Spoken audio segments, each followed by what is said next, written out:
Alors non, contre toute attente, nous ne sommes pas devant un tracteur, mais bel et bien devant une voiture.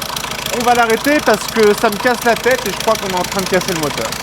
Ça fait réellement du bien quand ça s'arrête. Quels sont les symptômes de cette 3008? Eh ben, on a un léger bruit moteur, pardon, on a un énorme bruit moteur, accompagné d'un défaut de pression d'huile affiché au tableau de bord.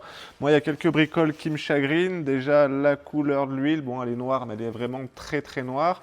Elle est un peu au-dessus du maxi. Et on reste sur un vieux véhicule, malheureusement, qui a une grosse fuite d'huile. Et c'est pas cohérent avec le niveau d'huile.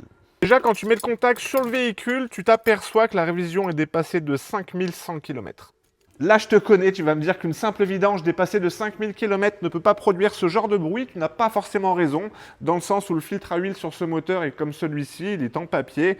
Malheureusement, si tu ne changes pas ton huile en temps et en heure, celui-ci va venir se charger en impureté, il fera plus son boulot, il va venir partir en lambeaux, ça part dans la crépine, défaut de pression d'huile, casse moteur. Avant de faire des plans sur la comète, je vais tout simplement venir déposer le vieux filtre à huile pour voir la tête qu'il a. Ça va m'aider dans mon diagnostic. Pour le sortir, gros cliquet, grande rallonge, double de 27.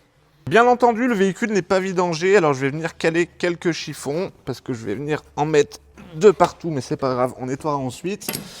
Je vais pouvoir venir desserrer la cloche du filtre à huile. Ça ira pas plus loin.